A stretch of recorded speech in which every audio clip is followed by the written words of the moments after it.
Welcome to Luca is a Billionaire, where the only thing I invest in is your answers. In this video, I will explain how to change a tire on a Chevy Colorado. First, prioritize safety by parking your truck on a level, firm surface, well away from any traffic. Engage the parking brake firmly and activate your hazard lights to alert others. Before you begin, gather essential tools: your spare tire, the vehicle's jack, a lug wrench, and your owner's manual for specific instructions.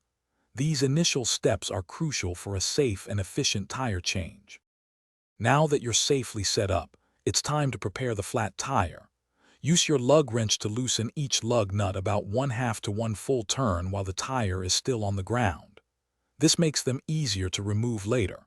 Next, locate the proper jacking points, usually on the frame near the flat tire, as indicated in your owner's manual. Carefully raise the vehicle with the jack until the flat tire is completely clear of the ground, allowing for easy removal. With the vehicle lifted, you can now fully remove the loosened lug nuts and carefully take off the flat tire. Set it aside safely. Next, retrieve your spare tire and align its holes with the wheel studs on your truck.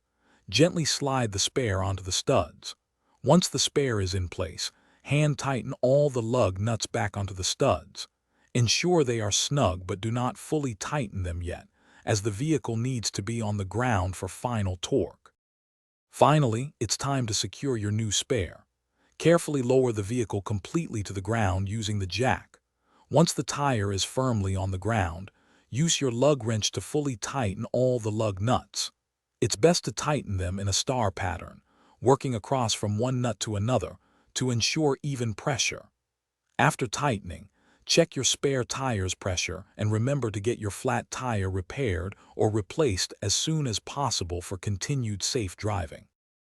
Thanks for watching and please subscribe. It's the best investment you'll ever make.